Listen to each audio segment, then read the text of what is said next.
স্বামী বিবেকানন্দ নিয়ে সুকান্ত মজুমদারের মন্তব্যে বিতর্ক। বিজেপি রাজ্য সভাপতির অডিও শুনিয়ে তোপ তৃণমূলের। শুধু স্বামীজি নয়, বাঙালীয় ধর্মের অপমান। এই মন্তব্য প্রত্যাহার করে ক্ষমা চাইতে হবে সুকান্ত মজুমদারকে, দাবি তৃণমূল কংগ্রেসের।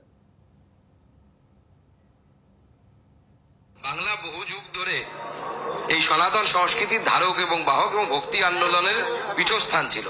মাঝে বাংলা কিছুটা ডিরেল হয়েছিল বামপন্থীদের দ্বারা। এই এখন দেখতে পাচ্ছেন না, অল্প বিদ্যা ভয়ঙ্করী, ফুটবল খেলা, গীতা পাঠের চেয়ে ফুটবল খেলা ভালো যারা বলছেন তারা বামপন্থী প্রোডাক্ট আর কি।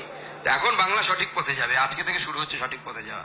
আমরা আরেকবার এটা শুনিয়ে দিচ্ছি, আমরা শুধু বলছি যে স্বামী বিবেকানন্দের যে বিখ্যাত উক্তি, গীতা এবং ফুটবল মিশিয়ে তাকে কিভাবে অপমান করছে অল্প বিদ্যা ভয়ঙ্করী বলে সুকান্ত মজুমদার, সেটা দেখুন। বাংলা বহু যুগ ধরে এই সনাতন সংস্কৃতির ধারক এবং বাহক এবং ভক্তি আন্দোলনের পীঠস্থান ছিল। মাঝে বাংলা কিছুটা ডিরেল হয়েছিল বামপন্থীদের দ্বারা।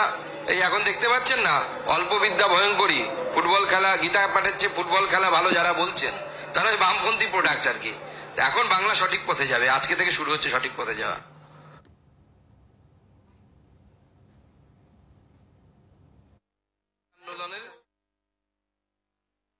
তৃণমূল কংগ্রেস এটাই বলতে চাইছে যে ডক্টর সুকান্ত মজুমদার, যিনি বিজেপির প্রেসিডেন্ট, সভাপতি বাংলায়, তিনি যে উক্তি এবং অপমান করেছেন, অবমাননা করেছেন, তিনি স্বামীজির সম্বন্ধে যেটা বলেছেন, প্রত্যক্ষ এবং পরোক্ষভাবে স্বামীজিকে কিন্তু অপমান করলেন ডক্টর সুকান্ত মজুমদার।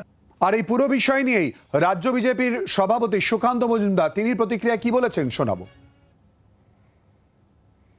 সম্পূর্ণ মিথ্যে কথা বলছে। তারা বিকৃত একটা বাইট চালানো হচ্ছে, কিছু চ্যানেল এক্ষেত্রে তাদের তাবেদার হয়ে কাজ করেছে।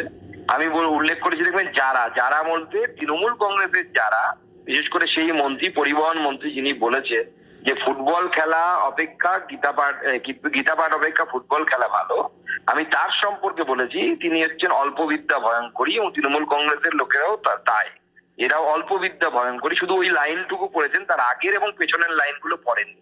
আমি অনুরোধ করবো তৃণমূল কংগ্রেসের এই মূর্খ নেতাদেরকে, যারা জাতীয় সঙ্গীত ঠিক মতো গাইতে পারে না, যারা 3.5 বছর জেলের ভেতরে ছিল, সেই সমস্ত নেতাদেরকে ওই পুরো পেজটা যেন একবার পড়ে কি বুঝতে পারলো সেটা বোঝে। আর যদি বুঝতে না পারে আমাকে ডাকে, আমি ক্লাস নিয়ে নেব।